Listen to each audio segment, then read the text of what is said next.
Hardan geldi, doldu mənim qəlbimə. Möcüzədir, mənə sirdir məhəbbət. Çox çalışdım, aldanmayım bu eşqə.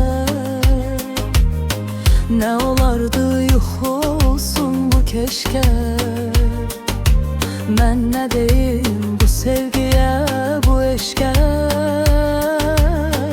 Salıb məni dağa daşa məhəbbət. Ürəyimi çox incidir, göynədir. Dilim dişi diş, dodağı çeynəyir. İndi deyil keçmişdəndir, köhnədir. Cövreyləyir, coşur, daşır məhəbbət. Ürəyimi çox incidir, göynədir. Dilim dişi diş, dodağı çeynəyir. İndi deyil keçmişdəndir, köhnədir.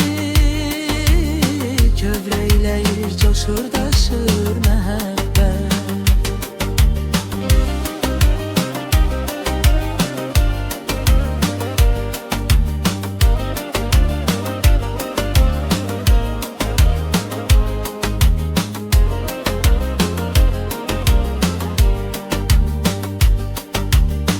Şirin şirin danışanda, güləndə. Nazlı nazlı mən tərəfə gələndə. Vurğun edir, salır məni kəməndə. Həm şirindir, həm acıdır məhəbbət. Elə bil ki xəzan vurmuş yermişəm. Eşq ateşin hələ indi bilmişəm. Kin nifrəti ürəyimdən silmişəm.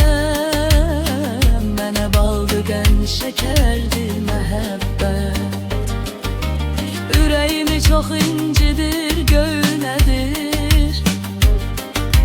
Dilim dişi diş, dodağı çeynəyir. İndi deyil keçmişdəndir, köhnədir.